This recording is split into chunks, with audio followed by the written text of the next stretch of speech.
Pak, Pak Haji Nasir sudah? Pak Dr. Haji Nasir? Sudah.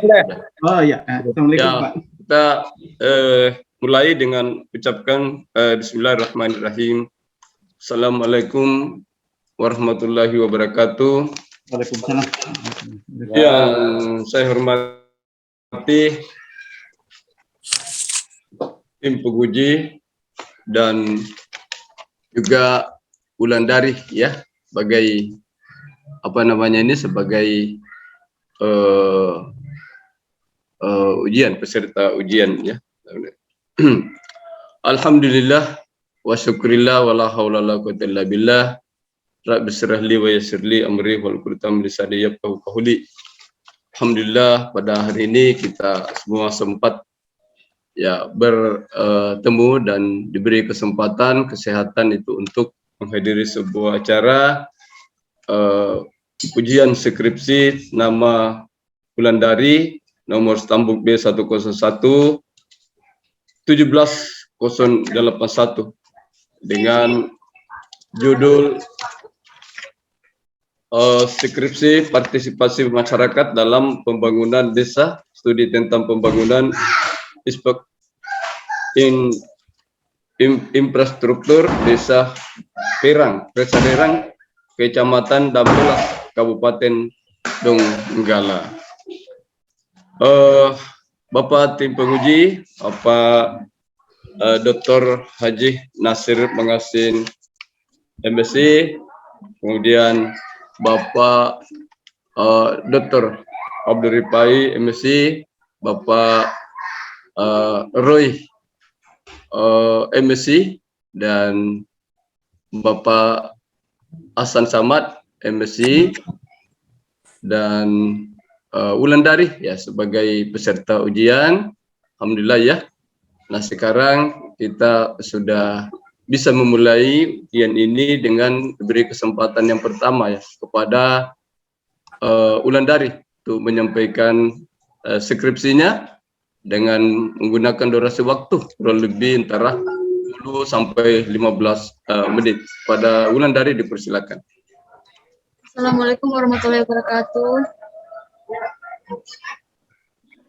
Yang saya hormati Bapak Dr. Syarudin Hatab MSI selaku ketua penguji saya pada hari ini. Yang saya hormati Bapak Dr. Nasir Mengasih MSI selaku penguji utama saya hari ini. Yang saya hormati Bapak Muhammad Revandi SOS MAP selaku sekretaris penguji saya hari ini. Yang saya hormati Bapak Dr. Abdul Rifai MSI selaku pembimbing utama saya. Yang saya hormati Bapak Muhammad Hasan Samad SIP MSI selaku pembimbing kedua saya. Saya ucapkan terima kasih banyak untuk Bapak tim penguji dan kedua penguji saya karena meski sangat sibuk masih sempat hadir pada hari ini untuk hadir pada ujian sehari ini. Saya ucapkan terima kasih banyak. Baiklah, untuk mengefisienkan waktu yang ada, saya akan langsung memaparkan skripsi saya yang akan saya ujiankan hari ini. Yang pertama, latar belakang masalah. Latar belakang masalah itu yang pertama yang saya jelaskan itu tentang pembangunan infrastruktur.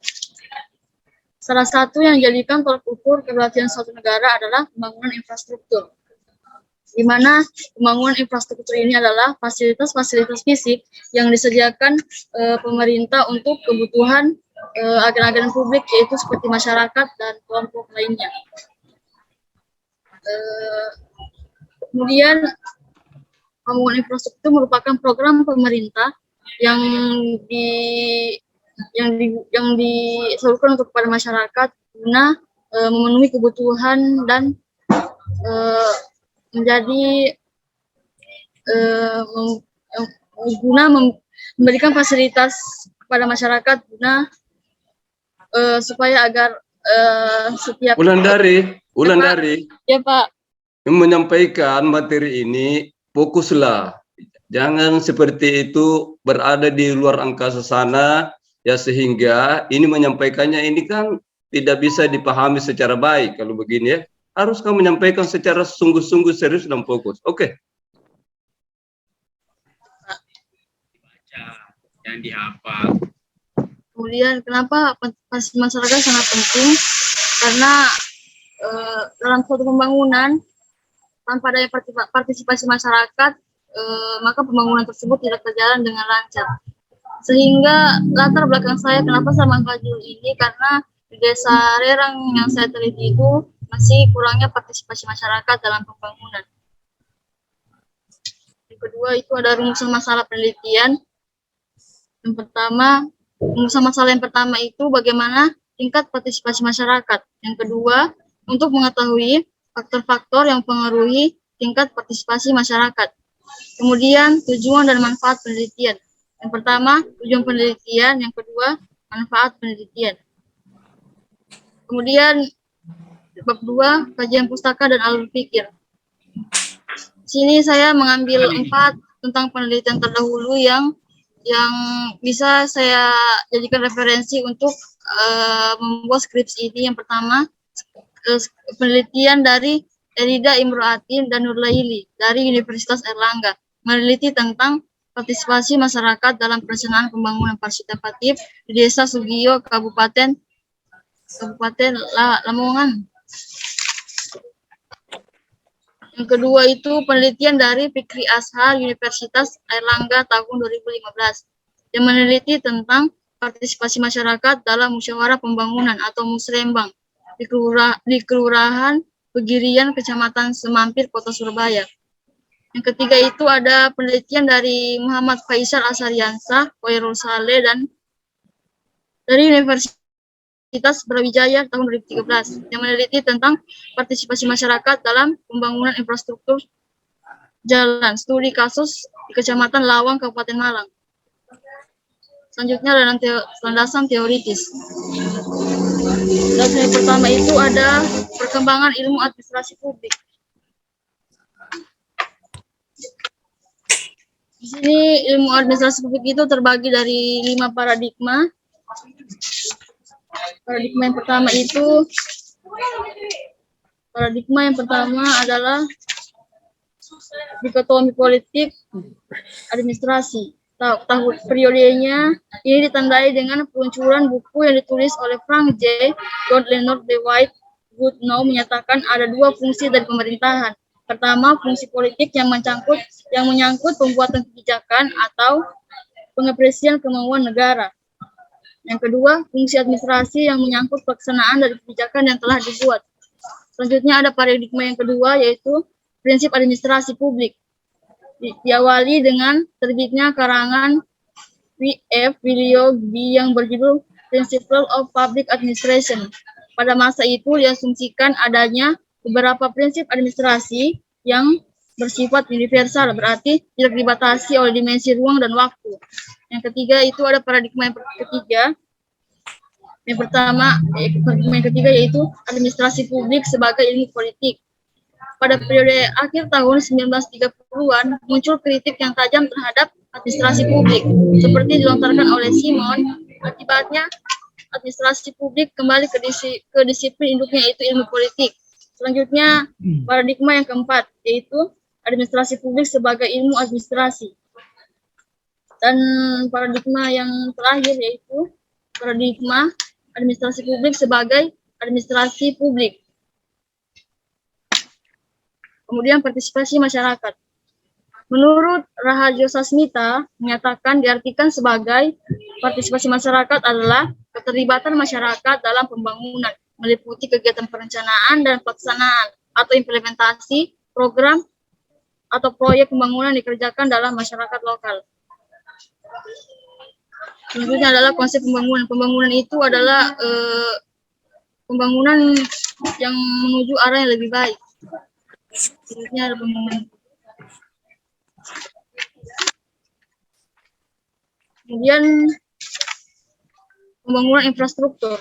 Infrastruktur menurut Grieg adalah sistem fisik yang menyediakan transportasi, pengairan, drainase, bangunan gedung, dan fasilitas publik lainnya yang dibutuhkan untuk memenuhi kebutuhan dasar manusia, baik kebutuhan sosial maupun kebutuhan ekonomi. Di sini ada alur pikir. Alur pikir ini gunanya adalah untuk mengarahkan penelitian saya. Alur pikir yang pertama yaitu tentang partisipasi masyarakat dalam pembangunan desa. Kemudian fokusnya itu pada pembangunan infrastruktur desa Rerang. Nanti pada pembangunan infrastruktur itu ada faktor-faktor yang mempengaruhi tingkat partisipasi masyarakat dalam pembangunan. Kemudian untuk mengkaji penelitian saya menggunakan teori Cohen dan UPOP yang dimana ada 4 indikator. Yang pertama perencanaan, pelaksanaan, evaluasi, dan pemanfaatan hasil. Dengan begitu, dengan adanya partisipasi masyarakat, diharapkan dapat mewujudkan proses pembangunan yang lebih efektif dan efisien. Kemudian bab 3. Bab 3 itu, tipe penelitian saya adalah penelitian kualitatif dengan pendekatan deskriptif. Jenis data itu, datanya itu ada 2. Yang pertama, data primer dan data sekunder. Kemudian sumber data dan teknik pengumpulan data itu saya ambil dari wawancara, dokumentasi, dan hasil analisis data. Selain itu, saya juga menggunakan 9 informan dalam penelitian saya. Kemudian instrumen penelitian itu yaitu berupa alat-alat yang saya butuhkan untuk mempermudah penelitian saya. Biasanya saya menggunakan pulpen, buku, dan alat perekam seperti HP. Kemudian analisis data itu saya menggunakan analisis data. Yang pertama itu pengumpulan data, yang kedua reduksi data, yang ketiga penyajian data. Setelah itu kemudian diverifikasi atau penarikan kesimpulan. Penentuan lokasi penelitian. Lokasi penelitian saya berada di Desa Rerang, Kecamatan Ampelas, Kabupaten Donggala. Kemudian bab 5 hasil dan pembahasan. Pada hasil pembahasan ini saya menggunakan 5 subbab, yaitu pertama pembangunan infrastruktur Desa Rerang. Pembangunan infrastruktur Desa Rerang itu merupakan sebuah tindakan nyata yang diprogramkan oleh pemerintah Sulawesi Tengah dalam pengalokasian dana desa. Pada saat musyawarah pembangunan desa yang dihadiri masyarakat dan pemerintah terkait untuk menyatukan unsur masyarakat dengan menanyakan warga sarana dan prasarana apa yang akan dibangun.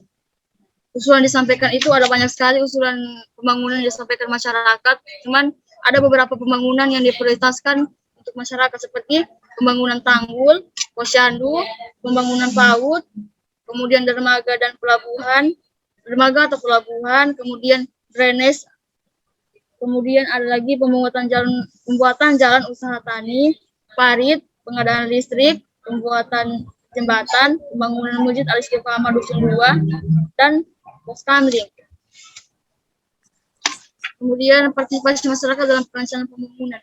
Di sini partisipasi masyarakat dalam perencanaan pembangunan itu dimulai dari musyawarah dusun, yaitu dikumpulkan semua dulu masyarakat, kemudian nanti di situ pemerintah memberikan kepada masyarakat, memberikan mereka untuk memberikan aspirasinya seperti mereka pembangunan apa yang mereka butuhkan seperti masjid atau posyandu. Kemudian nanti setelah musyawarah dusun akan dibawa ke musrembang desa. Kemudian partisipasi masyarakat dalam pelaksanaan pembangunan. Di sini partisipasi masyarakat dalam pelaksanaan pembangunan itu masyarakat terlibat langsung dalam pembuatan bangunan seperti ikut bergotong royong. Kemudian mereka juga memberikan sumbangan, ada juga sumbangan uang dan sumbangan bahan-bahan bangunan. Kemudian partisipasi masyarakat dalam evaluasi pembangunan. Di sini partisipasi masyarakat dalam evaluasi pembangunan itu masih sangat kurang karena masyarakat itu jarang memberikan kritikan pada saat pembangunan telah selesai dibuat. Kemudian faktor pendukung dan faktor penghambat.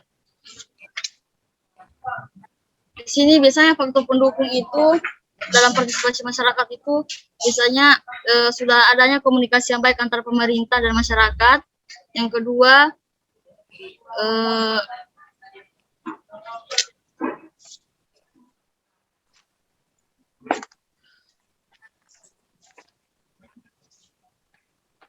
Kemudian masyarakat juga sadar akan pentingnya kegiatan pembangunan, sehingga mereka sadar bahwa partisipasi mereka sangat berguna bagi pembangunan. Selain itu ada faktor penghambat. Faktor penghambat di sini yaitu rendahnya tingkat pendidikan warga, sehingga mereka kurang memahami apa yang disampaikan pemerintah. Mereka kurang memahami bahwa partisipasi masyarakat itu sangat penting, sehingga mereka mengabaikannya. Kemudian saya masuk pada kesimpulan. Kesimpulan yaitu dengan memperhatikan uraian penelitian, hasil temuan saya dan dari pembahasan mengenai partisipasi masyarakat, maka dapat ditarik kesimpulan tentang partisipasi masyarakat dalam pembangunan desa. Yaitu tingkat partisipasi masyarakat desa terang dapat dilihat pada tahap perencanaan, pelaksanaan, dan pemanfaatan hasil sudah cukup baik. Namun pada tahap evaluasi, hasil pembangunan belum tergolong baik, dilihat dari kurangnya masyarakat dalam memberikan kritik dan saran pada hasil pembangunan. Selain itu, ada saran berdasarkan kesimpulan yang di atas yang saya paparkan, ada beberapa saran yang diharapkan oleh peneliti, yaitu melihat proses partisipasi masyarakat dalam pembangunan desa Lerang, Kecamatan Dampelas, kategorinya sudah cukup baik, namun perlu adanya upaya-upaya oleh pemerintah untuk mendorong masyarakat untuk berpartisipasi dalam pembangunan. Sebagai salah satu contoh yang perlu ditempuh adalah memberikan kesempatan kepada masyarakat untuk memilih cara bagaimana mereka mau berpartisipasi dalam pembangunan. Mungkin hanya itu yang bisa saya sampaikan. Mohon maaf ada kata salah dan hilaf. Sekian dan terima kasih. Ya, kembalikan kepada pimpinan sidang. Halo? Wulandari, kembalikan kepada pimpinan sidang. Tadi kan kamu diberikan, sekarang kamu serahkan kembali gitu loh. Oh iya Pak. Baiklah, saya akan kembalikan kepada Bapak Syahrudin Hatam. Baik, terima kasih Wulandari yang sudah menyampaikan hasil penelitian dalam bentuk skripsi ini. Ya, mudah-mudahan apa yang disampaikan ini yang menjadi inspirasi untuk tim penguji di dalam rangka memperbaiki atau menyempurnakan ya sesuai dengan kemampuan manusia ya, sehingga ini akan memberikan kontribusi terhadap pembangunan yang ada di Desa Lerang sana. Oke, sebelum saya serahkan kepada tim penguji, pembahas utama Bapak Dr. Haji Nasir Mengasing, MSI, saya kira Wulandari kesempatan untuk mempersiapkan segala sesuatunya yang akan dijadikan sebagai alat perekam dan juga alat tulis menulisnya, yaitu untuk memudahkan Anda di dalam ya menangkap atau mengetahui serta melakukan verifikasi ya apa yang sudah dihasilkan ini. Tentunya kepada Bapak Dr. Haji Nasir Mengasing, MSI, ini akan memberikan ya segala sesuatunya yang akan diperlukan di dalam perbaikan-perbaikan sebagai langkah penyempurnaan dari skripsi Wulandari. Baik, mari kita ya silakan kepada Bapak Dr.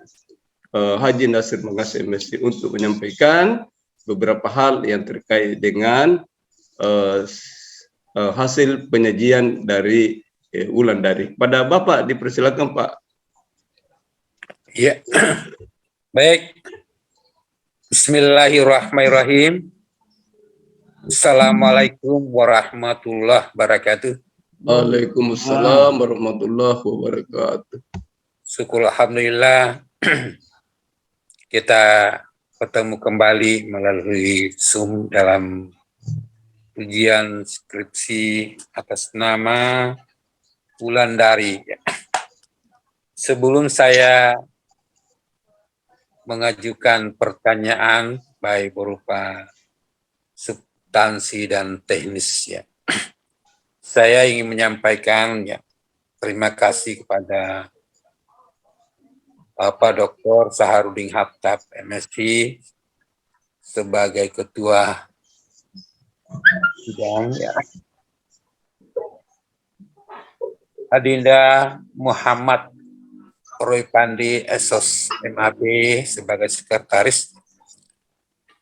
Dan saya sampaikan terima kasih kepada Dr. Abdul Rifai, MSc, sebagai pembimbing utama, dan pembimbing pendamping Muhammad Ahsan Samad, SIP, MSc. Dan yang saya banggakan, Wulandari. Wulandari, saya memberikan saran teknis dulu ya. Pertama di abstrak ya.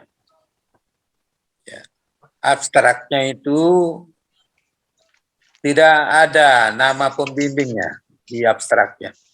Biasanya saya lihat itu di judul itu di bawahnya ada pembimbing 1 dan 2 gitu. Di Pak Dr. Abdul Rifai dan Saudara Ihsan itu ya. Baik ya. Logika ya.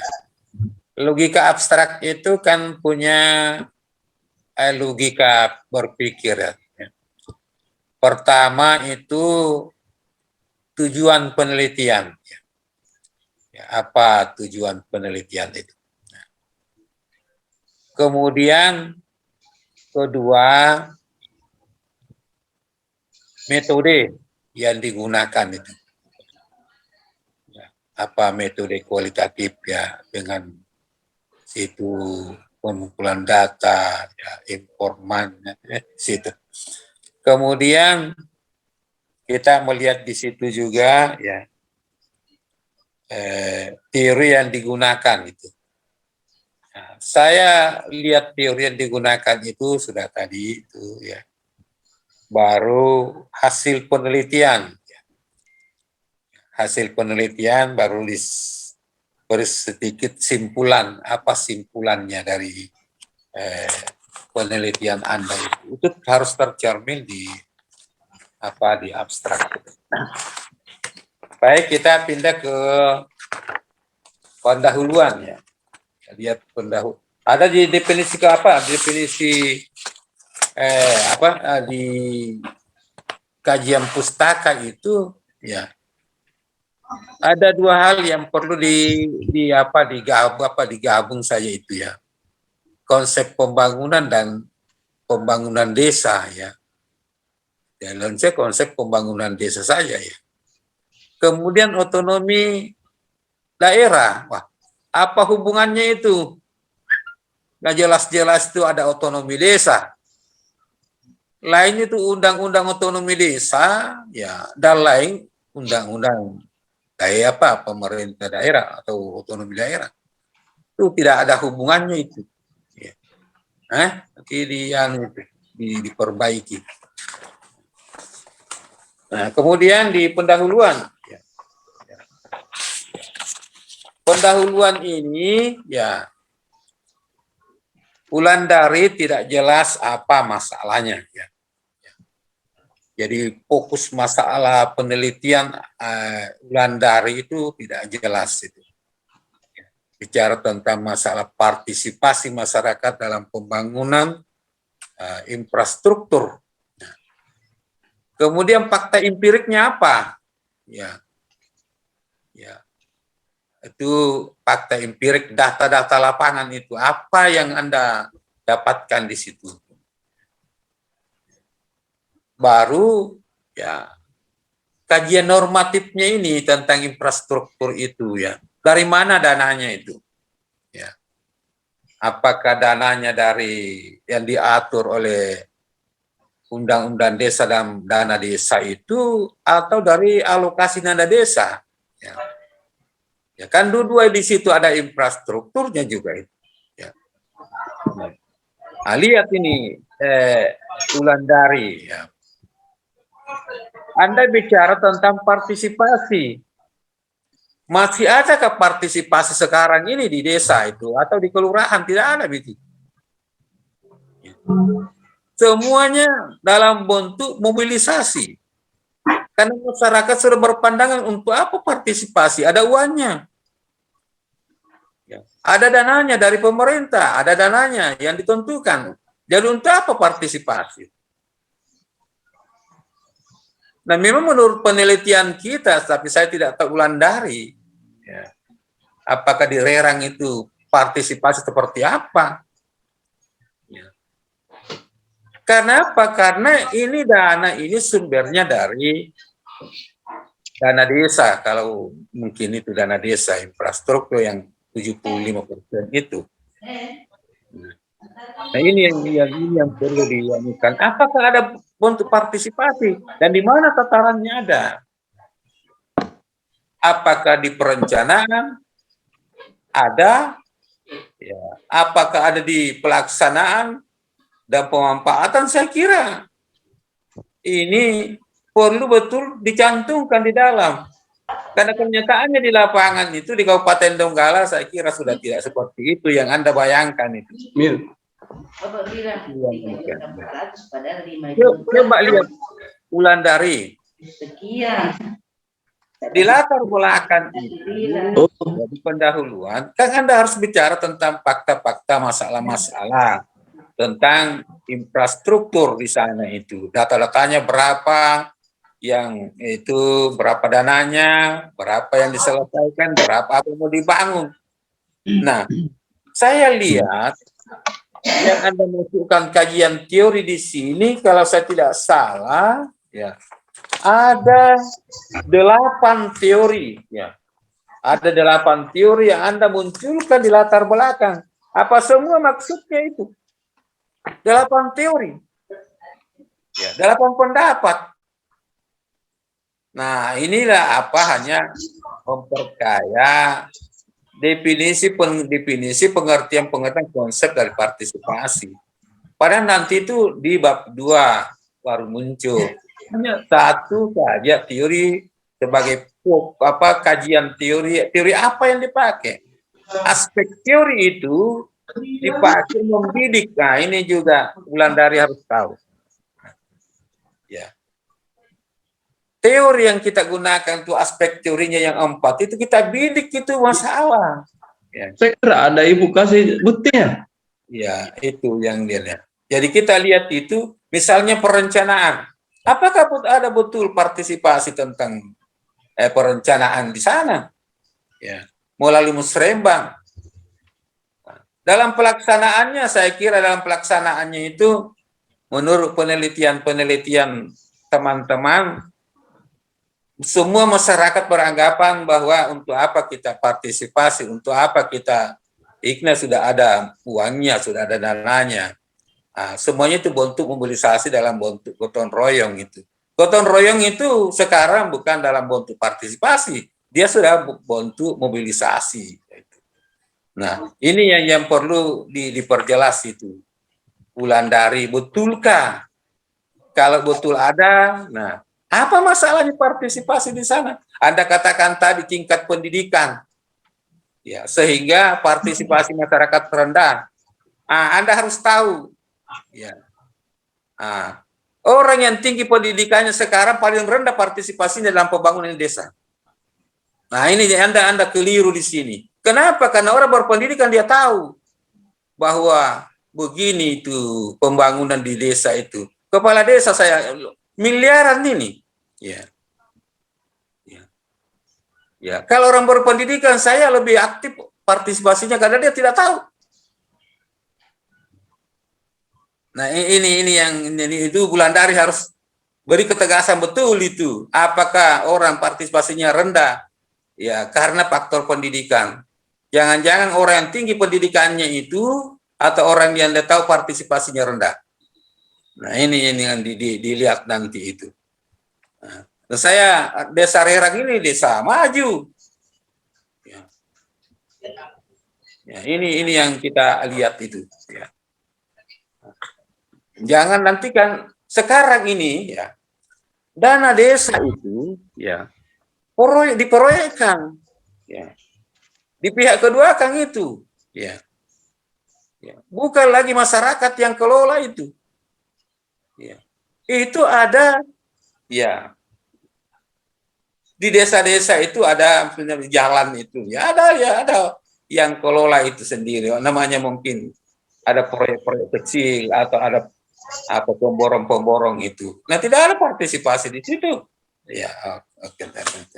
Nah, bagaimana? Saya tanya Wulandari, fakta lapangan itu yang Anda lihat seperti apa? Betulkah partisipasi tidak ada? Atau kalau ada seperti apa? Ya. Ada Bapak. Nah, coba kalau seperti ya ada di mana partisipasinya itu? Contohnya itu dalam perencanaan Nah, masyarakat kan dalam perencanaan itu partisipasi seperti apa? pertama kan masyarakat setiap dusun itu diundang dulu oleh kepala dusunnya, kemudian dimusyawarahkan pembangunan apa saja yang menjadi prioritas dusun tersebut. Kemudian nanti setelah setiap dusun diadakan musyawarah, nanti dicatat di RPJMDes, kemudian nanti setelah semuanya dicatat, kemudian nanti akan diadakannya musrembang. Di situ nanti yang tahu apa semua yang pembangunan apa semua yang Bapak yang akan dibangun. Betul bahwa pembangunan yang dilakukan oleh desa itu oleh pemerintah desa hasil dari musrembang. Iya Pak. Betul, ada buktinya, ada faktanya yang Anda lihat. Iya Pak, ada saja di RPJMDes. Iya, itu tercantum di situ, tapi pelaksanaannya lain. Kalau pelaksanaannya itu kan mereka ikut bergotong royong dalam pembuatan bangunan. Nah, jangan dilihat gotong royong dalam artian partisipasi sekarang. Tidak. Dia sekarang semuanya mobilisasi. Apalagi Anda bicara tentang kelurahan tadi ada partisipasi, saya belum pernah lihat itu partisipasi di kelurahan itu.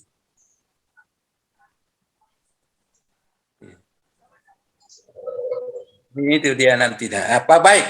Nah, kalau Anda mengatakan ada partisipasi, ya, coba buktikan, ya, mulai dari 4 aspek itu bahwa partisipasi di perencanaan, pelaksanaan ini.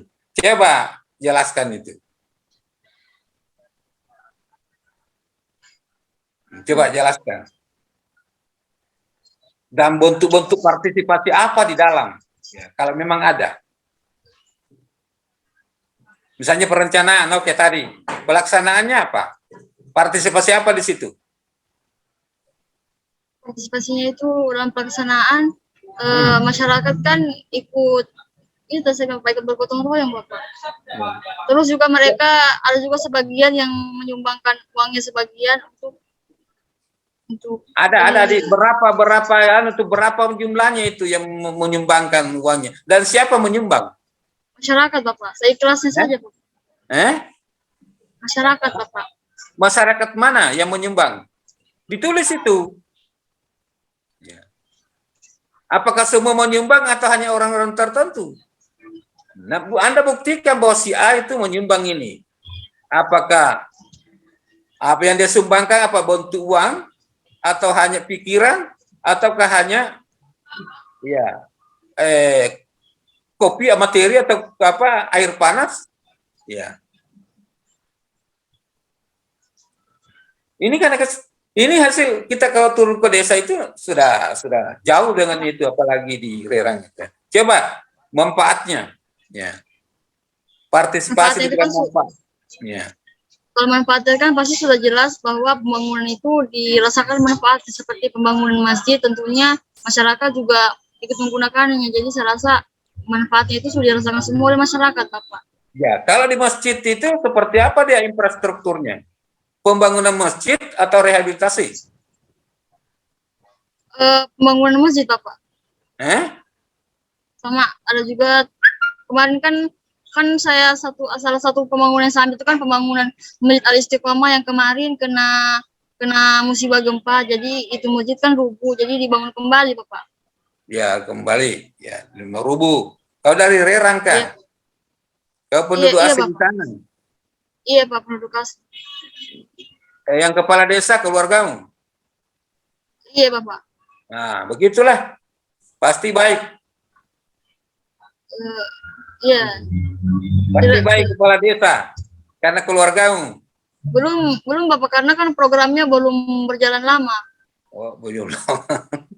Jadi artinya kepala desa ini betulkah apa di dalam keputusan musrembang itu jalan sesuai dengan keinginan masyarakat, atau hanya masyarakat disampaikan baru dilupakan? Tidak Bapak, sudah ada beberapa pembangunan yang sudah terrealisasikan Bapak. Ada juga sebagian yang belum. Bagus, saya sudah lihat di skripsi Anda tentang hasil penelitian. Nah, itu yang bagus tentang apa bukti-bukti fisik ya, bahwa jalan ini ya. Dan mungkin bisa juga nanti anggaran-anggarannya dicantumkan bahwa jalan ini anggarannya ini bangunan ini anggarannya sekian, supaya kita lihat partisipasi. Kalau bisa juga dipilah dana partisipasi itu ya seperti ini, ya apakah bentuk materi atau bentuk pikiran dan lain-lainnya itu. Baik, menurut penelitian Wulandari kan ada katanya faktor pendukung dan penghambat. Pendukung itu di mana? Kalau faktor pendukungnya, salah satunya itu pemerintah dan masyarakat itu sudah komunikasinya sudah berjalan dengan baik, sehingga kalau misalnya ada ikut musyawarah, mereka saling keterbukaan antar pemerintah dan masyarakat. Iya, betul itu. Iya Bapak. Wah, panunya penghambatnya mana? Penghambatnya kan biasanya faktor cuaca juga tidak baik Bapak. Jadi kurang berpartisipasi. Cuaca apa yang Anda maksud? Cuaca Bapak. Misalnya hujan, misalnya kan orang ikut bergotong royong pastinya melihat dulu cuacanya seperti apa. Kalau misalnya hujan, jadi tidak ikut lagi Bapak. Bukan hambatan itu. Memangnya hujan di sana 2-3 hari? Iya Bapak, sering banjir. Jadi hambatan-hambatan begitu, ya itu ke faktor alam itu saya kira tidak terlalu tidak terlalu menjadi hambatan itu. Kalau dari segi sosial, apa yang jadi hambatan? Untuk menghambat, misalnya juga fisik tadi ini alam ya. Coba dari sosialnya apa yang jadi hambatan? Kan masyarakat di sana kan punya kerja lain, misalnya ada yang petani, ada yang bekerja sebagai PNS, jadi mungkin masing-masing punya kesibukan Bapak, jadi sehingga tidak ikut dalam berpartisipasi. Nah, kalau begitu ya kita gotong royong atau partisipasi ya pelaksanaannya hari Sabtu dan Minggu supaya ikut semua. Kalau berapa PNS di Rerang? PNS di Rerang. PNS ditinggal di Rerang atau dia hanya asal Rerang? Ada PNS di. Ya, coba terakhir. Menurut hasil penelitian Anda, coba sebut-sebut semua infrastruktur yang masih dalam program dan yang sudah dilaksanakan dan yang sudah berhasil. Ya.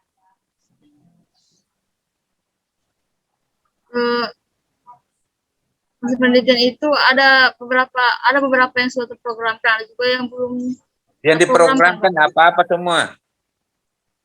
Yang diprogramkan itu ada dermaga pelabuhan, terus ada di setiap dusun itu mau ada pos kamling, karena kan di sana rawan pencuri Bapak, jadi rencananya mau dibuatkan pos kamling setiap dusun.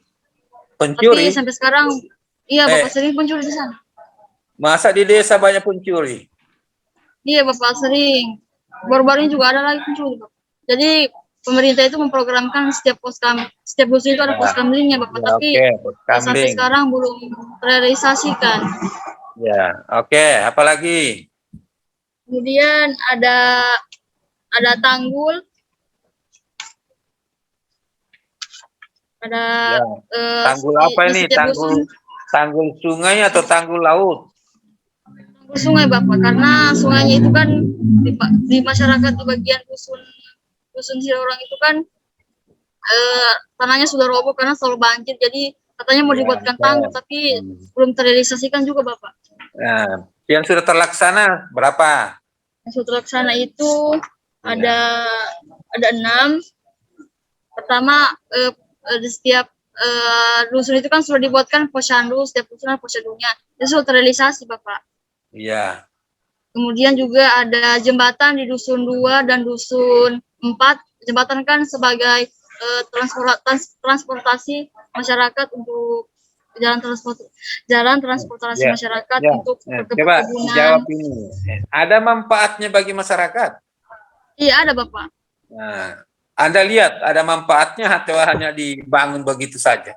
Ada, Bapak, seperti posyandu kan untuk setiap sebulan itu kan atau setiap minggu itu kan dipakai untuk imunisasi, untuk Ya, vaksin. oke. Terakhir, apa yang Anda simpulkan dalam penelitian Wulandari ini? Apa yang disimpulkan di situ? Kesimpulan dari penelitian Anda? Kesimpulannya itu hasil penelitian saya itu kan mengarah ke 4 indikator. Yang pertama perencanaan, pelaksanaan, evaluasi, dan pembangunan. Dari keempat indikator tersebut semuanya sudah berjalan baik kecuali evaluasi, Bapak. Evaluasinya belum berjalan dengan baik. Siapa evaluatornya? Sehingga tidak jalan. Siapa evaluator dalam pembangunan infrastruktur ini? Masyarakat dan pemerintah, Bapak. Iya, masyarakat. Kenapa tidak jalan? Karena di sana masyarakat kan setelah dibangun tadi bilang sudah bagus komunikasinya, sudah transparan, tiba-tiba ada masalah di situ.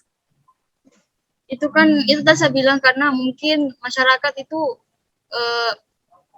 ada yang bisa bicara depan publik, ada juga yang bisa, sehingga mereka tidak semua bisa mengkritik apa hasil pembangunan tersebut, Bapak. Ada takut untuk mengatakan Ya, yang benar. Takut karena tidak semuanya bisa bicara depan publik. Ya, memang kondisi masyarakat kita itu takut kritik pemerintah. Ya, ya. Ya, takut mengeluarkan pendapat karena jangan-jangan nanti dianggap provokator. Ya. Apa jadi saran?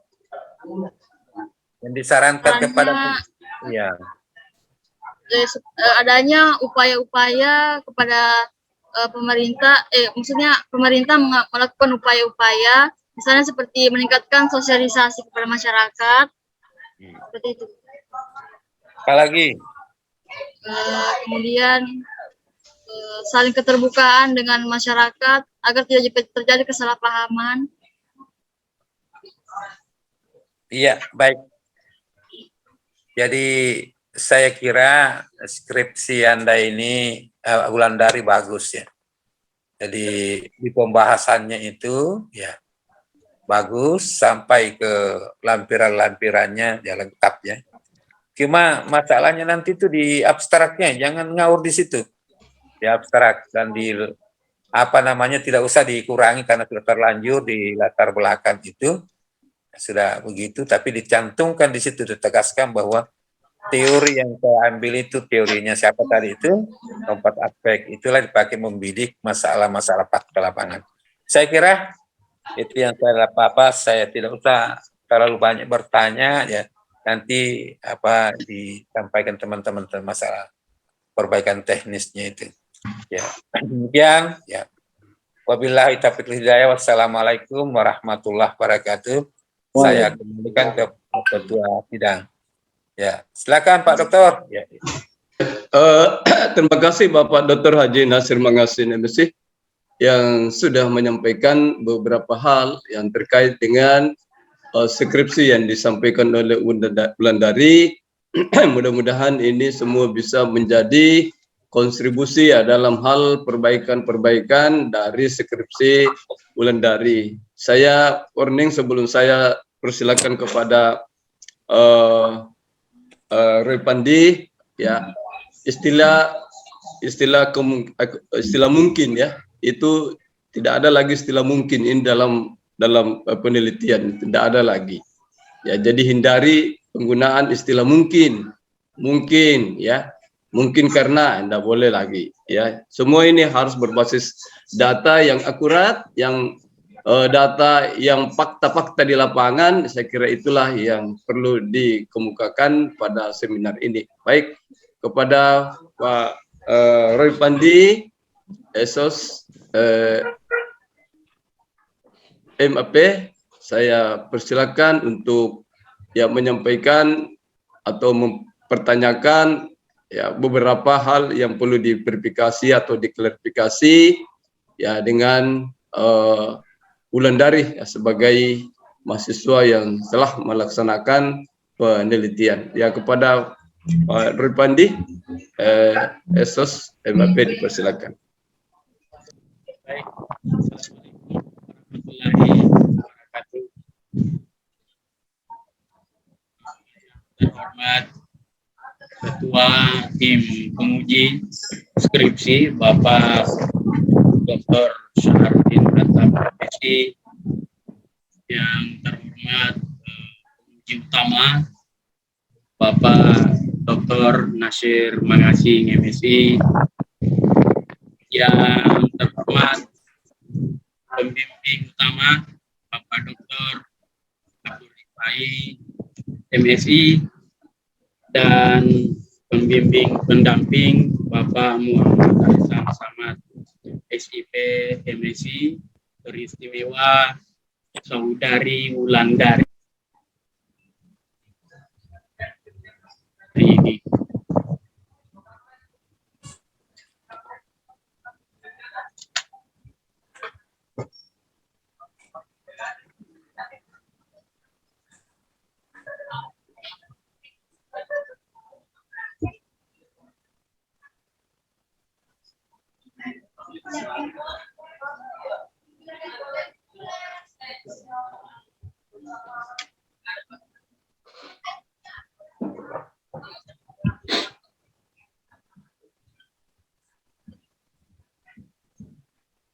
Tentunya di tahap terakhir ini penelitian saudari ini sangatlah akurat dan tidak diragukan lagi. Nah, sehingga saya selaku sekretaris juga ingin bertanya, sekaligus mengklarifikasi terkait dengan hasil penelitian saudari. Nah, saya ingin bertanya, apa sih yang Anda pahami tentang partisipasi? Partisipasi masyarakat itu kan adalah keterlibatan masyarakat terhadap pembangunan desa. Kenapa pentingnya partisipasi masyarakat? Saya tidak bertanya partisipasi masyarakat, pengertian partisipasi. Partisipasi itu adalah keterlibatan atau keikutsertaan. Keterlibatan atau keikutsertaan. Keikutsertaan. Partisipasi. Oke. Kalau dalam konteks partisipasi masyarakat dalam konteks pembangunan desa yang Anda mau, berarti keikutsertaan atau keterlibatan masyarakat terhadap pembangunan, baik pada perencanaannya, pelaksanaannya, evaluasinya, sampai kepada pemanfaatan hasil. Kalau demikian, saya ingin bertanya dari hasil penelitian saudari, apa yang Anda temukan dari hasil penelitian saudari? Apa yang Anda temukan? Yang saya temukan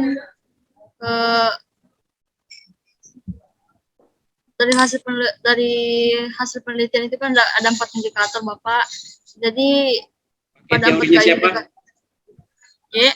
Pakai teorinya siapa? Teorinya Cohen dan Upov. Kenapa tidak pakai teori lain?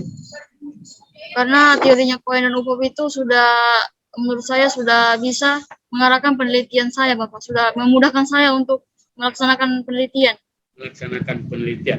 Lalu apa yang menjadi temuan Anda berdasarkan teori yang Anda pakai? Kenapa, Bapak?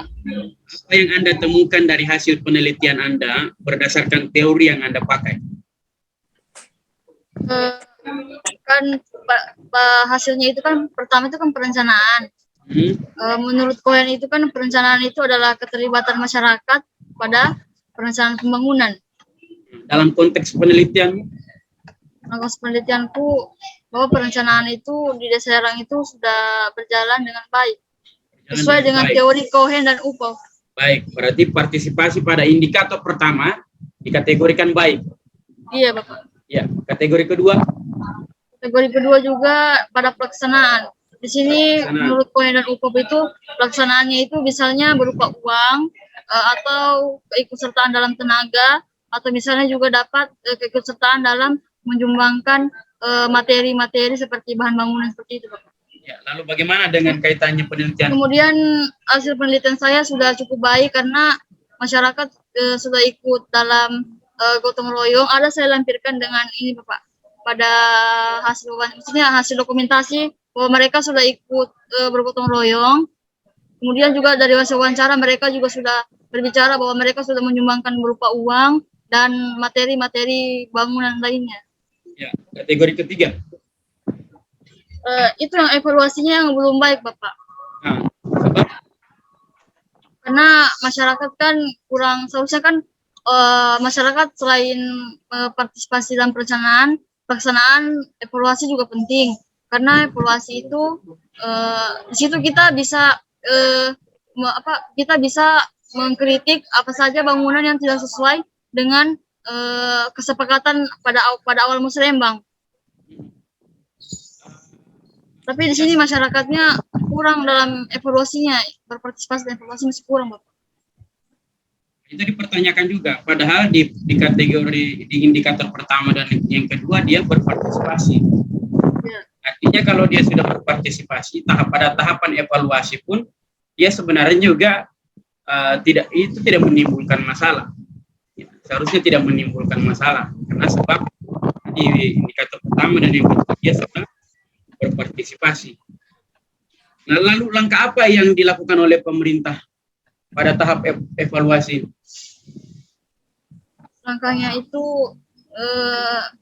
lebih adanya keterbukaan kepada masyarakat, bahwa memberitahukan kepada masyarakat bahwa evaluasi juga penting supaya pembangunan yang di awal rencanakan itu sudah baik atau belum. Kalau misalnya belum, nanti bagaimana dimusyawarahkan kembali bagaimana baiknya lagi nanti, Bapak. Karena itu kan masyarakat yang lebih tahu pembangunan apa saja yang mereka butuhkan, masyarakat pembangunan seperti apa yang mereka mau. Nanti kalau misalnya tidak berjalan dengan baik, nanti kan mereka juga nanti yang kesusahan. Jadi mengapa evaluasi itu sangat penting juga terhadap pembangunan. Berarti kesalahan datang dari pemerintah, ya? Dari evaluasi. Mungkin antara pemerintah dengan masyarakat masih kurang komunikasi. Karena Wulandari tadi mengatakan bahwa pemerintah belum mensosialisasikan bagaimana pentingnya tahapan evaluasi itu. Jadi saya simpulkan bahwa kesalahan itu datang dari pemerintah. Yang terakhir itu indikator terakhir itu adalah pemanfaatan hasil. Pemanfaatan hasil ini sudah cukup baik, sama seperti indikator pertama dan kedua.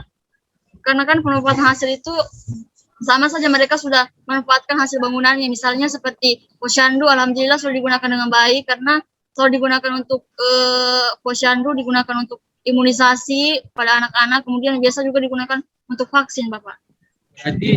Berarti penelitianmu ini bisa dikatakan baik ya kesimpulannya. Ya, baik. Ya, dari 4 indikator hanya ada satu yang bermasalah. Iya. Hanya ada satu yang bermasalah, berarti kategorinya baik. Nah, itu ya, berarti ya penelitian ini aman-aman saja kalau begitu. Ya, itu ya, padahal seharusnya penelitian itu memang mengungkap masalah-masalah yang memang berdampak pada penelitian saudara, sangat berdampak. Gitu. Kalau hanya dikategorikan dia baik, ya ngapain, gitu kan? Ngapain diteliti? Ngapain diteliti? Kalau dia baik, ngapain?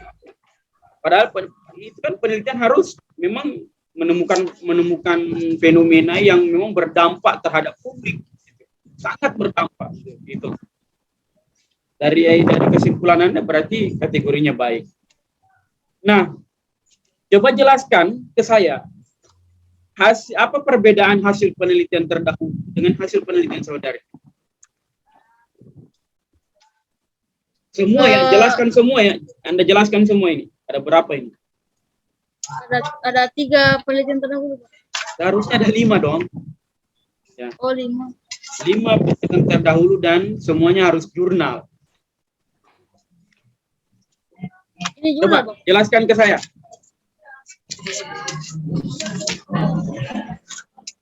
Wulandari, apa yang menjadi perbedaan antara penelitian terdahulu dengan penelitian Wulandari? Sebenarnya perbedaannya tidak terlalu banyak Bapak, karena kan saya mengambil penelitian terdahulu ini untuk menjadi referensi saya, sehingga saya mengambilnya tidak terlalu jauh dari penelitian saya. Cuman perbedaannya itu pada fokus penelitiannya Bapak. Tidak. Kamu tahu enggak apa makna daripada penelitian terdahulu? Jangan sampai hanya sekedar ditempel saja, ya, hanya sekedar ditempel saja. Lalu kita tidak tahu, kamu tidak tahu apa manfaat, apa kegunaan daripada penelitian terdahulu ini. Bukan hanya sekedar membandingkan lokus dan apanya segala macam. Tetapi betul-betul kita harus pahami kenapa kamu ambil penelitian terdahulu, orang lain punya, kira-kira. Ini banyak mahasiswa yang tidak paham ini. Cuma sekedar nempel gitu aja. Untuk Bapak, sebagai referensi untuk penelitian saya. Sekedar referensi? Iya. Kemudian nanti kemudian nanti dibandingkan dengan apa yang membedakan?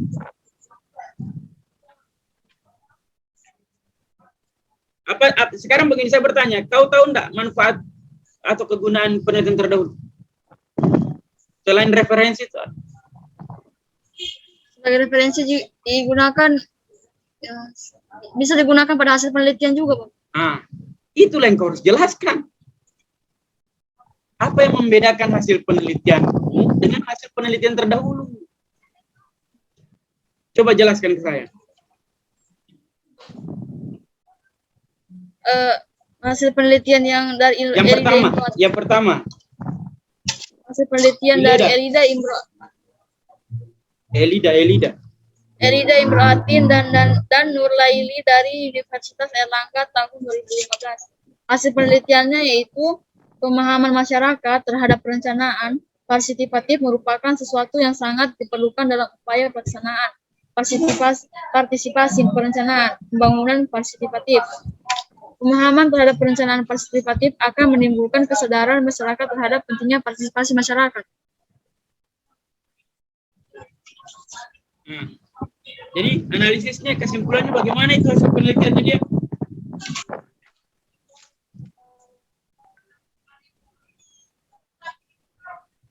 Kalau hanya sekedar membaca, ya siapapun juga bisa kalau hanya sekedar membaca. Ya. Tetapi ini dibutuhkan analisis setelah Anda membaca, Anda menyimpulkan hasil penelitiannya. Disitulah muncul nanti ketahuan apa yang menjadi perbedaan hasil penelitian Wulandari dengan penelitian terdahulu. Kalau hanya sekedar membaca, siapapun juga bisa membaca. Yeah. Itu ya. Jadi makanya itu jangan anggap remeh itu penelitian. Jangan hanya sekedar nempelkan saja di situ baru dari pahami. Nah, di halaman 7, di situ kan, coba lihat halaman 7. Itu dirubah. Ini Anda kan posisinya kan sudah melakukan penelitian.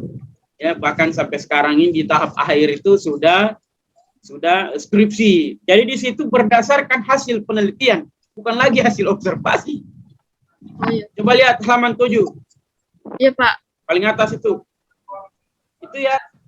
Itu dirubah hasil penelitian, bukan ini hasil observasi. Ya, coba jelaskan ke saya kaitan dengan perkembangan ilmu administrasi publik dengan penelitian Anda.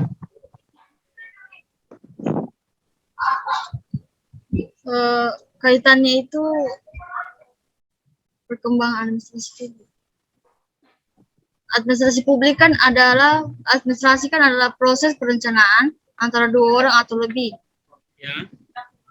Jadi menurut saya kaitannya itu begitu juga dengan partisipasi masyarakat. Harus ada proses antara 2 orang antar kesepakatannya sehingga tercapainya suatu tujuan, Bapak. Tercapainya suatu tujuan, ya. Yang Anda sebutkan tadi itu kategorinya administrasi dalam arti sempit atau luas? sempit. Hah? Sempit Bapak. Ini kamu harus belajar kembali gitu ya. Oh, arti luas Bapak. Kalau arti sempit yaitu tata usaha, terus menulis. Nah, itu jangan ini ya, kamu kan calon sarjana administrasi, harus pahami betul itu. Ya, Pak.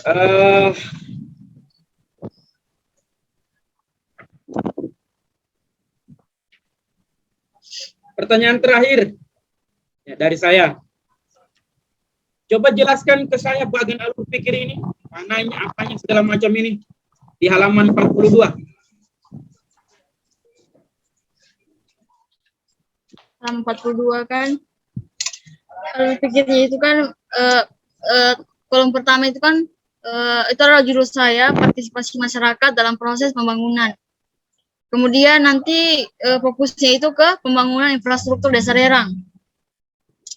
Terus nanti tentunya pada partisipasi masyarakat dalam proses pembangunan itu ada faktor-faktor yang mempengaruhi tingkat partisipasi masyarakat, makanya saya kasih masuk juga itu Bapak. Sesuai dengan rumusan masalah.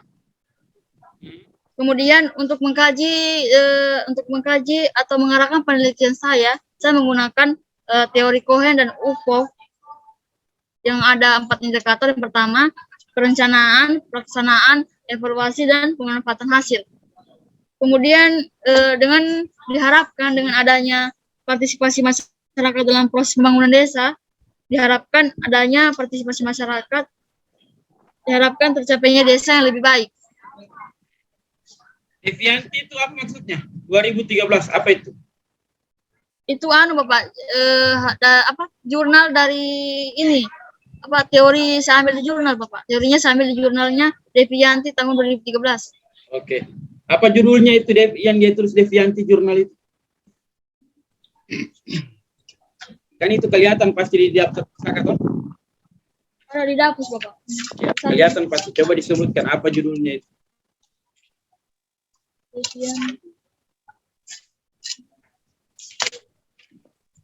Studi tentang partisipasi masyarakat dalam pembangunan di Kelurahan Karangjati, Kecamatan Balikpapan Tengah. Oke. Ya, kalau saranmu apa saranmu? Saran Bapak? Iya. Jadi Anda kan sudah melakukan penelitian dan menemukan berbagai problematika berdasarkan 4 indikator tadi itu. Nah, saran yang dan kau sudah menyebutkan kesimpulannya tadi. Nah, lalu saranmu bagaimana?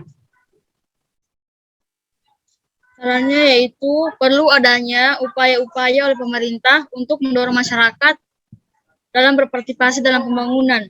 Sebagai salah satu contoh yang perlu ditempuh adalah memberikan kesempatan kepada masyarakat untuk memilih cara bagaimana mereka mau berpartisipasi dalam pembangunan. Baik, itu saja dari saya, Bapak Ketua, Bapak Dr. Saya kembalikan Pak. Terima kasih. Assalamualaikum warahmatullahi wabarakatuh.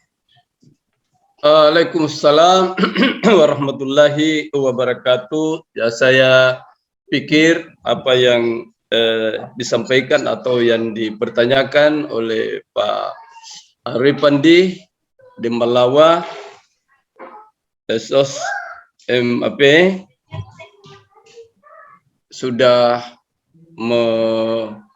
mengikuti ya dan sudah memberikan pertanyaan yang saya kira jawabannya itu ya memang sangat sesuai dengan apa yang menjadi substansi ya sebuah skripsi itu ya. Terutama tadi ya terkait tentang masalah perbedaan, persamaan, ya penelitian terdahulu itu kan Wulandari harus ya jangan membaca dong, tapi harus betul-betul memahami dan memberikan apa yang disebut argumen-argumen ilmiah mengapa Anda masih tertarik melakukan penelitian itu. Ya, padahal penelitian yang berkaitan partisipasi terutama yaitu saya kira sudah ya tidak terhitung lagi jumlahnya yang setelah melakukan penelitian. Tetapi kok Anda masih mau meneliti tentang partisipasi di era di mana pembangunan di desa itu sudah dimobilisir. Ya, bayangkan saja, ya, mulai dari ya perencanaan pembangunan sudah ada di sana tenaga pendamping desa namanya. Tenaga pendamping desa tidak tinggal diam, mereka digaji. Ya, mereka itu diberikan fasilitas, ya, tenaga pendamping desa. Nah, sehingga ya penelitian Anda ini ya sebetulnya tidak ada yang terlalu istimewa sebetulnya ya. Kenapa? Karena di desa Rerang itu salah satu desa yang dianggap maju. Kategori maju itu artinya masyarakatnya ya sudah punya tingkat kesadaran misalnya ya. Kemudian yang kedua ya pembangunan desa itu sudah menjadi perhatian dari menteri, dari pemerintah pusat ya.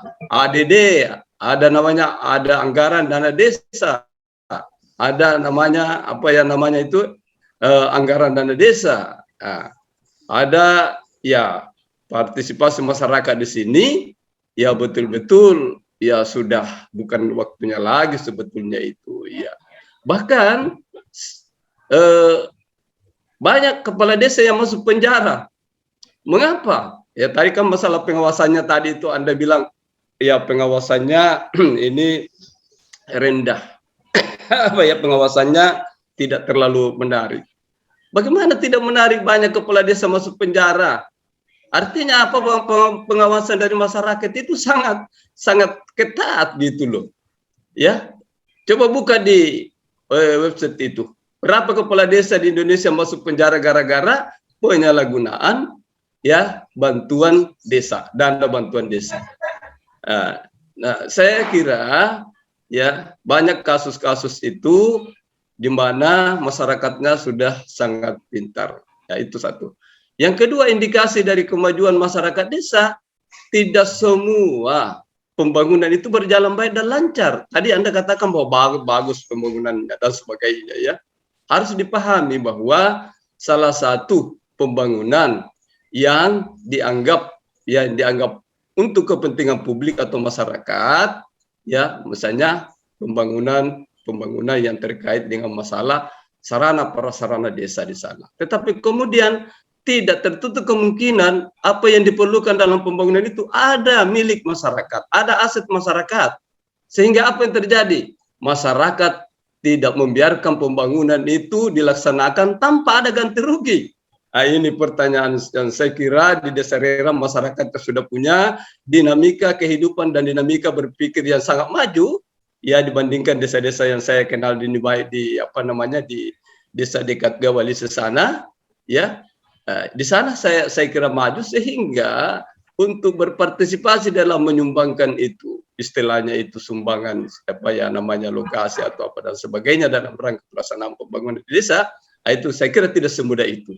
Sehingga saya kira apa yang Anda simpulkan bahwa di sana sudah baik perencanaannya, sudah bagus itu pelaksanaannya, ya ini saya kira kesimpulannya bahwa partisipasi di sana sudah bagus.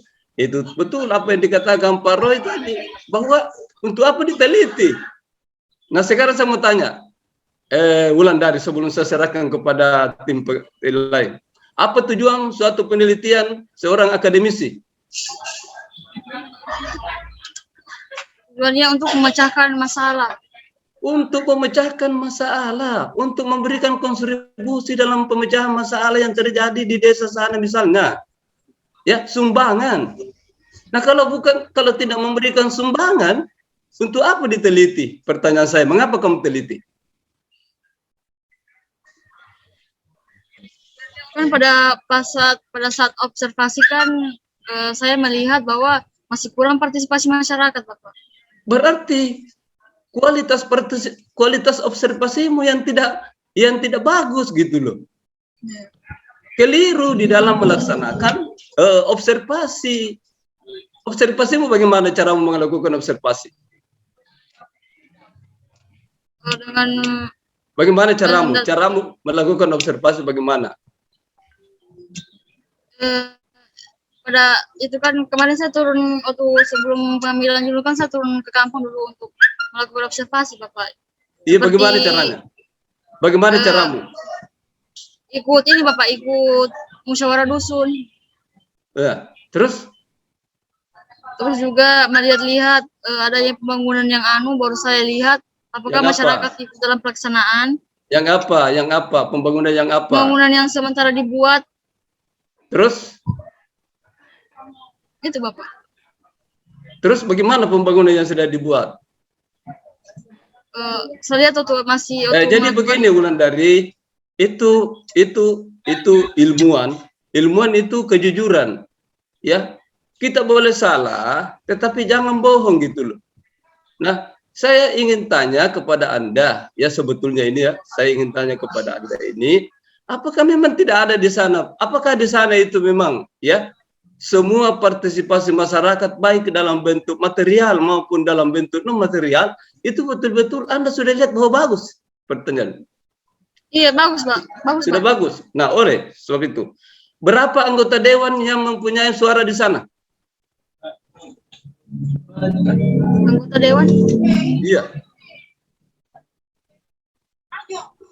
Cuman DPD Bapak. Enggak, berapa anggota dewan yang memenangkan di sana suara? Berapa anggota dewan di sana yang memenangkan suara di desa itu? Saya kurang tahu Bapak. Loh, tidak, itu kamu harus paham karena itulah yang mempunyai titipan terhadap ya pelaksanaan pembangunan di desa itu. Boleh jadi hasil Busremban dan sebagainya mengatakan ke barat, tetapi apa itu? Tetapi praktisi politik ya jangan dianggap mudah karena mereka punya titipan, mereka punya kepentingan gitu loh. Ya. Nah, sehingga tidak semua apa yang diputuskan baik melalui musrembang atau apa dan seterusnya yang diterus itu berjalan mulus. Kenapa? Karena tidak terakomodir apa yang menjadi kepentingan politik para anggota dewan di sana gitu loh, anggota dewan di daerah gitu loh. Paham? Paham. Itu siapa yang menang di sana? Dari partai apa yang menang? Partai Golkar. Siapa Muhammad siapa? Aswan Mda Ali. Itu yang menjadi pemenangnya. Iya Bapak. Ya? Itu yang menjadi pemenang. Itu yang menjadi pemenang di sana. Iya. Lalu apa program-programnya di sana? Ya Pak. Apa yang menjadi program-program daripada anggota dewan yang menang di sana? Apa programnya? Salah satunya pembangunan Bapak. Iya, apa programnya? Pembangunan apa gitu loh? Pembangunan sekali lagi saya ingatkan jangan berbohong ya.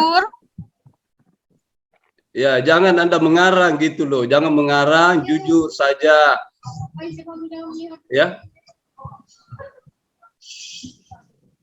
Setahu saya kalau Rerang itu adalah desanya, anaknya itu Pak Bupati.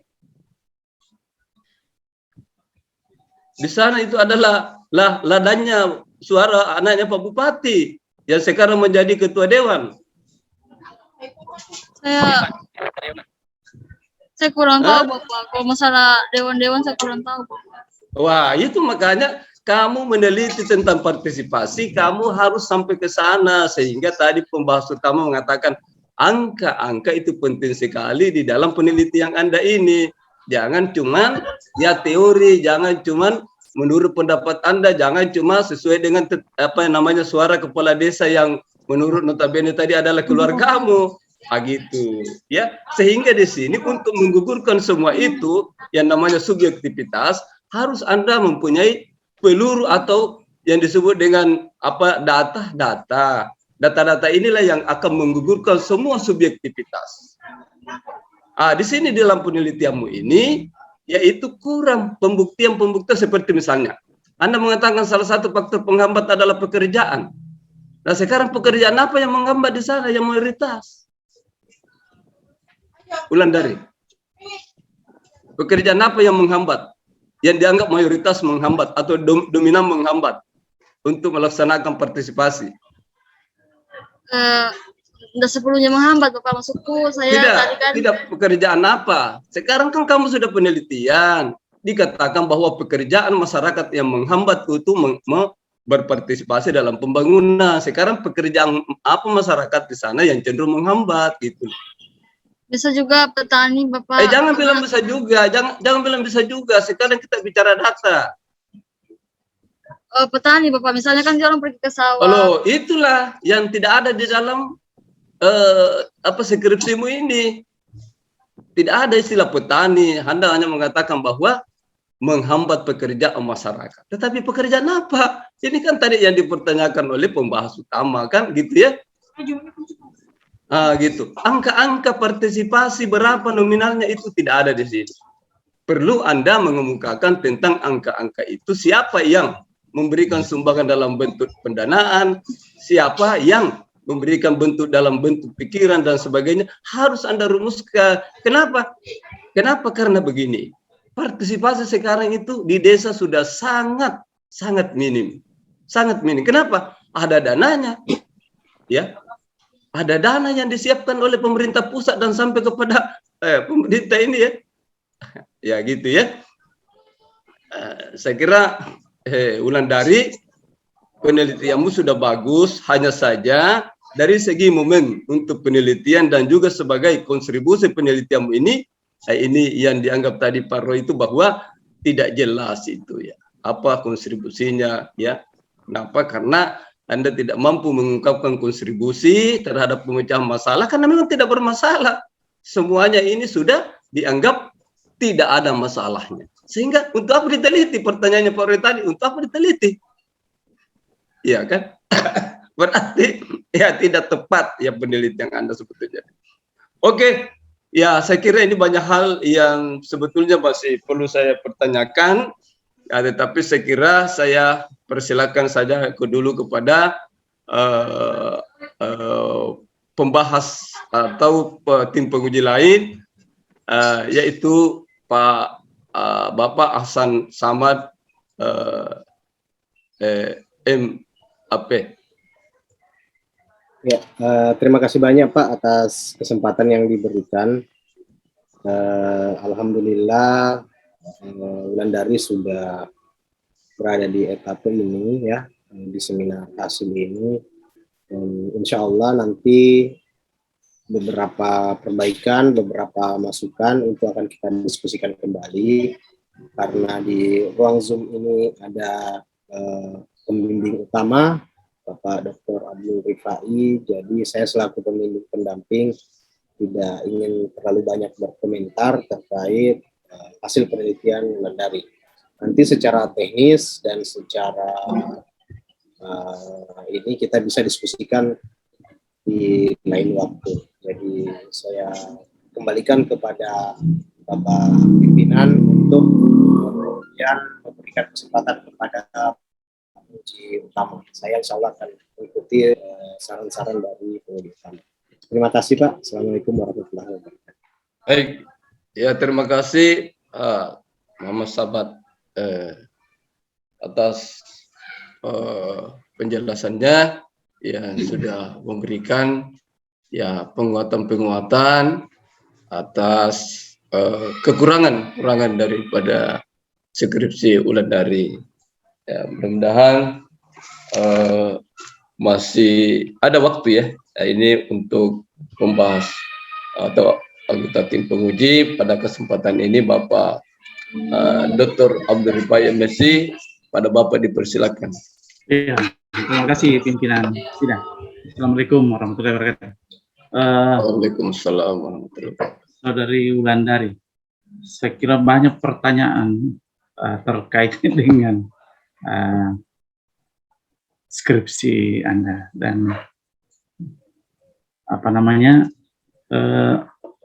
ya itulah kemampuan barangkali ya, kemampuan di dalam menyajikan dan menjelaskan terkait dengan fokus penelitian saudara Wulandari. Yang ya saya sepakat tadi itu bahwa terkait dengan partisipasi memang terjadi pergeseran gitu ya, bahwa pada saat ini memang bukan saat ini saja, dari dulu sebenarnya partisipasi itu adalah partisipasi mobilisasi, kayak gitu ya. Nah, tapi sekarang ini karena anggaran begitu banyak, gitu ya, kemudian agak sulit untuk mempertanggungjawabkan keuangan yang digelontorkan ke masyarakat itu kalau hanya dilihat dari partisipasi masyarakat itu, maka mungkin ini tidak bisa habis kan gitu ya. Nah, apalagi kan dituntut terkait dengan kualitas. Ya, ya, ada pembangunan infrastruktur, tapi dituntut kualitasnya. Kalau masyarakat yang tidak yang tidak memiliki kemampuan untuk mengerjakan itu, nanti lagi jadi problem lagi. Nah, gitu. Tetapi sebenarnya kalau ingin lebih jauh, dan ini menarik untuk diteliti kembali bahwa sebenarnya yang ingin diungkapkan kalau dia lebih jauh lagi atau punya waktu lagi itu mungkin mau dilihat bahwa apakah masih ada partisipasi yang betul-betul dilandasi dengan jiwa gotong royong masyarakat itu sebagai kebiasaan masyarakat. Apakah itu masih ada atau tidak? Nah, gitu. Sebenarnya kalau benar gitu ya, nah, mungkin ada teori-teori yang bisa diangkat ke sana untuk mengkaitkan itu. Nah, saya kira tidak terlalu banyak pertanyaan saya, Saudara Wulandari. Saya hanya mau tahu pengetahuan Anda. Apakah sama itu infrastruktur dengan prasarana? Apakah sama kah dia? Sama, Bapak. Sama. Coba apa itu infrastruktur? Infrastruktur kan juga merupakan pembangunan yang bersifat fisik. Ya, secara teoritisnya seperti apa konsepnya?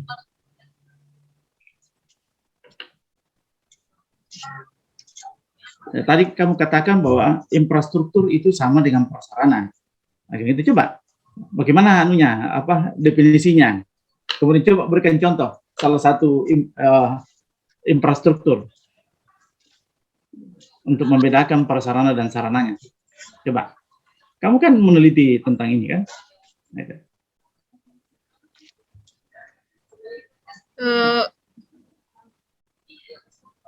Pembangunan infrastruktur itu merupakan sistem fisik seperti pengairan drainase, kemudian ada juga tentang pembangunan fisik yang aspek kesehatan seperti puskesmas, posyandu. Oke.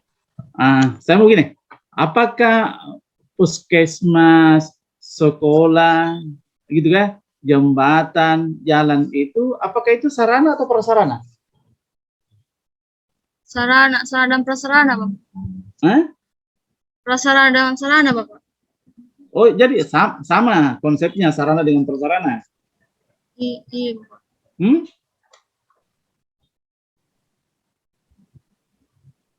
Beda. Jadi berbeda itu sarana dan prasarana, gitu ya. Kalau secara harfiahnya prasarana itu sama dengan infrastruktur. Atau apa itu yang dimaksud dengan infrastruktur? Dari berbagai definisi dapat disimpulkan itu bahwa infrastruktur itu adalah segala sesuatu yang merupakan penunjang utama, gitu ya. Jadi penunjang utama terselenggaranya suatu proses, gitu ya. Misalnya tadi itu pembangunan jalan, pembangunan jembatan, bangunan sekolah, itu disebut dengan infrastruktur, ya gitu kan. Kemudian sarananya apa? Jadi kalau misalnya siapa yang menggunakan jalan itu, jadi ada mobil, ada sepeda, gitu, ada motor, itu disebut dengan sarana transportasinya. Kan tadi adalah prasarana transportasinya yang. Kalau prasarana sekolah, berarti ada juga sarananya. Apa sarana sekolah itu? Misalnya buku, pulpen, kursi, itu semua disebut dengan sarana. Ya, jadi Wulandari harus paham tentang itu ya. Itu harus ditahu karena kamu kebetulan meneliti terkait dengan pembangunan infrastruktur. Tentu dalam pembangunan itu dikaitkan dengan bagaimana keterlibatan masyarakat di dalam proses pembangunan itu, kan gitu, sebagai bahagian dari kajian-kajian ilmu administrasi publik di sana kaitannya ya. Nanti saya kira itu saja yang penting menurut saya. Yang lain saya kira cukup dari tim penguji karena saya anggap bahwa kita sudah lama berinteraksi. Saya tidak mau menggunakan kata berhubungan. Kita sudah lama berinteraksi di dalam pembimbingan ini. Sehingga saya kira dari saya kira cukup Pak Ketua pimpinan sidang. Saya kira dari saya terima kasih. Saya kembalikan. Ya, baik. Terima kasih tim penguji dalam hal ini Bapak Dr. Abdul Rifai Mesih yang juga memberikan beberapa pertanyaan yang sangat mendasar atau yang sangat berkaitan dengan masalah tulisan dari Wulandari, dan saya kira Wulandari harus memahami ya tentang beberapa ya perbedaan misalnya ya, harus mengetahui ya tentang apa itu infrastruktur dan apa itu prasarana, harus mampu dibedakan ya supaya Anda tidak salah paham atau tidak gagal paham ya di dalam membahas ya tentang masalah partisipasi. Nah, saya kira apa yang ditanyakan oleh tim penguji ini mulai dari pembahas utama sampai sekretaris, tidak ada yang keluar dari substansi penelitian Anda. Semuanya ya mempunyai ya hubungan, mempunyai keterkaitan ya, jelas benang merahnya ya, di mana harus dipersoalkan atau dipertanyakan atau dibahas ya di dalam penelitian Anda ini. Jadi Wulandari ya, setelah ya kita mengikuti proses ujian yang berlangsung kurang lebih ya 2 jam ini, ya, saya kira Wulandari ya tentunya sudah mencatat semua ya, sudah merekam apa yang menjadi catatan-catatan untuk kemudian diberikan penguatan-penguatan dengan data-data yang baik, data-data yang real, yang terukur, logis dan rasional. Ya, untuk ini artinya untuk memberikan ya hasil penelitian tentang apa yang disampaikan tadi, bahwa penelitian harusnya memberi kontribusi, tetapi kemudian hasil penelitiannya menunjukkan bahwa oh semuanya positif saja, katakanlah baik-baik saja. Ya baik-baik saja, tapi itu perlu argumen. Perlu argumen-argumen seperti yang Anda kemukakan tadi, bahwa dalam observasi ya menunjukkan ada masalah, tetapi kemudian ya di dalam penelitian nah ternyata tidak ada permasalahan. Di mana letak sehingga terjadi seperti itu. Kemudian yang berikut saya ingin sarankan agar supaya Anda memahami keluarnya partisipasi dalam paradigma ilmu administrasi, di mana itu keluarnya itu, supaya Anda Anda paham tentang lahirnya kajianmu ini, karena Anda akan dikenal sebagai ahli partisipasi. Nanti harus memahami di mana keluarnya itu paradigma. Dan oleh karena itu juga perlu ada semacam jurnal, ada semacam jurnal yang di latar belakangnya.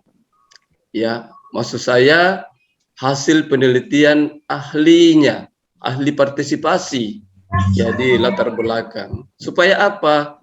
Supaya penelitian Anda ini ya ini tidak tersentuh dengan unsur-unsur plagiasi.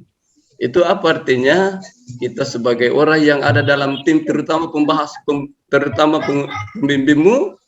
Nah, ini coba perhatikan dulu Wulandari, jangan dulu kemana-mana. Saya ini memberikan, ini bukan apa namanya ya, bukan memberikan saran-saran ya, atau tidak usah lah. Ya, saya hanya memberikan titipan kepada Anda agar apa yang Anda buat ini benar-benar didukung dengan data-data yang akurat bisa. Ya, jangan sampai ini penelitianmu nanti ini ya ini akan mendapatkan apa itu ya apa namanya pandangan-pandangan yang saya kira pandangan-pandangan yang keliru. Kita juga ikut keliru. Kenapa? Karena kita merekomendir apa yang Anda sampaikan ini. Nah, oleh karena itu supaya kita semua ini ya selamat, ya selamat dunia akhirat, ya kita minta kejujuran daripada Wulandari. Ya, oke. Ini ujian Wulandari, ujian skripsi sudah. Ujian skripsi Pak Ketua. Nah, sekarang pertanyaan saya Wulandari, mengapa kamu tidak membawa dokumen-dokumen dari lembaga? Mengapa kamu tidak menyampaikan ke saya tentang dokumen-dokumen itu? Mulai dari apa yang namanya daftar mata kuliahmu ini kita tidak tahu. Jangan sampai istilahnya ini kamu ujian tetapi tidak melalui proses, tidak melalui pintu organisasi atau lembaga atau katakanlah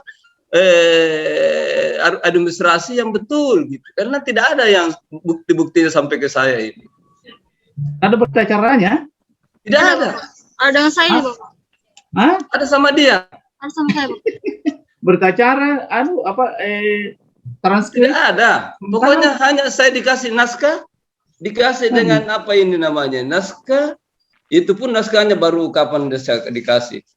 Naskah dengan apa daftar SK, ya itu saja. Tidak apa ya namanya tidak lengkap seperti biasa mahasiswa yang saya uji itu. Daftar hadir tidak? Daftar hadir ini pokoknya ini saja yang ada sama saya. Berita acara ujian. Kalau di sini sama saya, Bapak. Saya kira nanti selesai ini baru SK Wulandari apa? Ini apa SK-nya ini ada semua sudah ini SK-nya. Ya, dengan naskah. Jadi tidak ada dokumen lain sehingga saya mohon maaf untuk Wulandari, mohon maaf ya. Ya, kita tidak boleh, tidak bisa ini melakukan ya sebuah apa yang disebut dengan yudisum ya. Tidak bisa kita menyudisum dia disebabkan oleh karena kita tidak memiliki hukum, tidak punya apa namanya dokumen yang bisa memberikan penguatan atau keabsahan bahwa dia betul-betul sudah bebas dari semua kewajiban ya, dalam sebagai mahasiswa gitu ya. Nah, sehingga saya minta kesepakatan dari bapak-bapak ini, nah kira-kira bagaimana mencari ya solusinya, mencari solusinya agar kita ini ya tidak ya terlalu jauh menyimpang dari prosedur gitu ya. Oh, jadi tidak ada daftar nilai sementara yang jadi. Tidak ada Pak. Berita acara tidak ada. Tidak ada. Oh, harusnya ya kan di yudisium ya. Yudisium Ya. dengan apa namanya? Jadi ada dua cara, ada dua alternatif Pak yang bisa dilakukan. Yang pertama itu adalah menunda yudisium. Baik, satu. Yang kedua adalah Wulandari memposting ke Pak Ketua terkait dengan apa namanya tadi itu semua kelengkapan tadi itu untuk melihat apa namanya nilai akhirnya, jadi nilai IPK sementaranya dan nilai akhirnya, nah gitu. Tetapi itu juga tetap juga akan kita ketemu lagi, iya kan gitu ya? Itu tetap juga akan datang untuk dia sampaikan. Nah, gitu. Jadi kalau mau alternatif pertama yang diambil bisa dilakukan.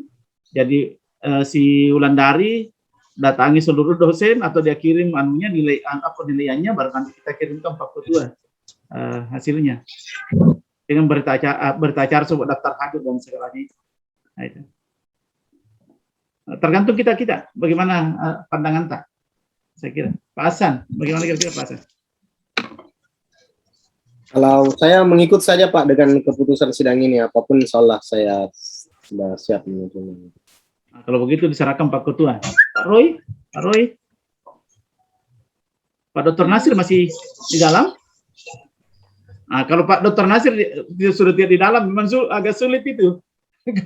kalau ini sudah tidak ada di dalam ruang ini. Ya, jadi ini sebetulnya semuanya ini menginginkan yang terbaik. Artinya tidak ada niat, tidak ada maksud ini untuk mempersulit mahasiswa, terutama pada hari ini adalah ujian daring. Tetapi kan ini adalah sebuah proses edukasi, ya buat yang lain-lain, ya agar dalam konsep ujian itu harus betul-betul siap.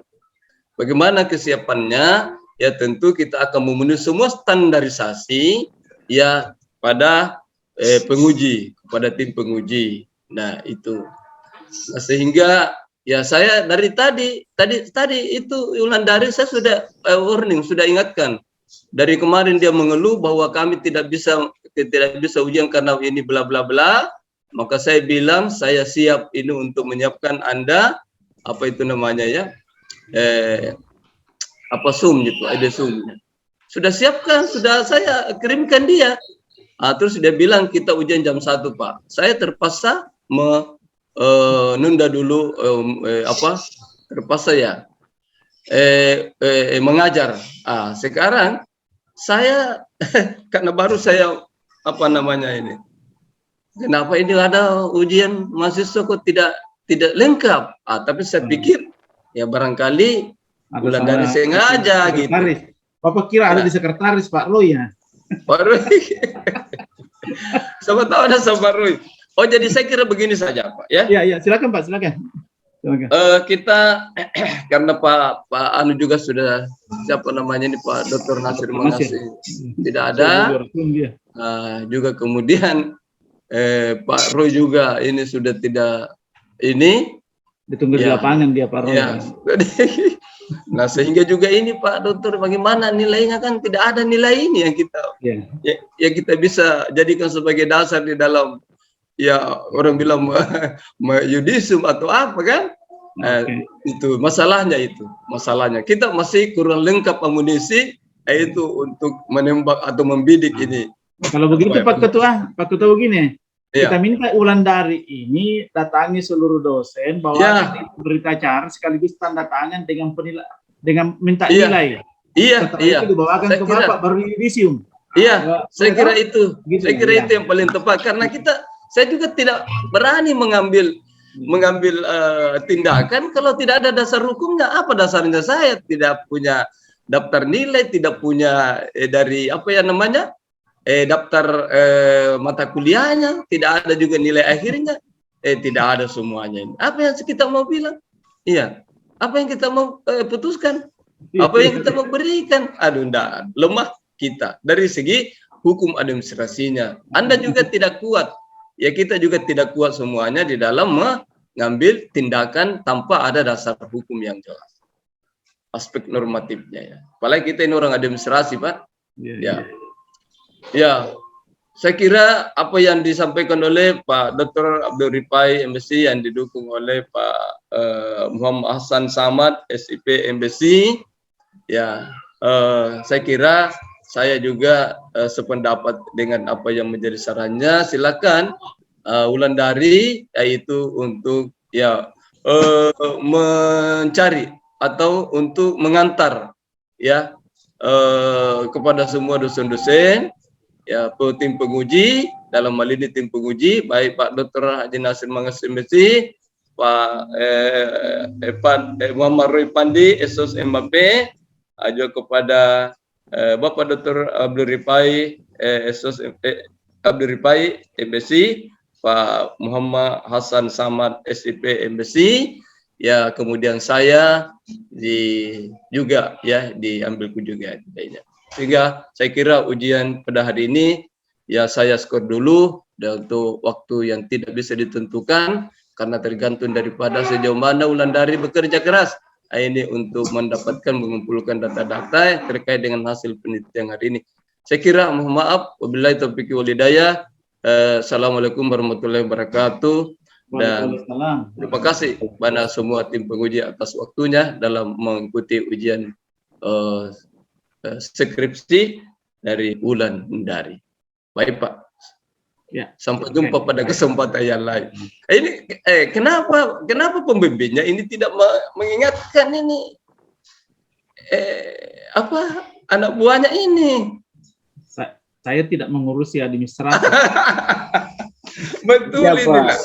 Ini Harus jadi tugas pembimbing dulu, Pak. Pembimbing pendamping yang mengingatkan, tapi saya juga lupa. Ini semestinya itu ini pekerjaannya ini Pak, Tidak. pembimbing pendamping ini. Betul, Pak, betul. Ini harus yang bersangkutan. Iya.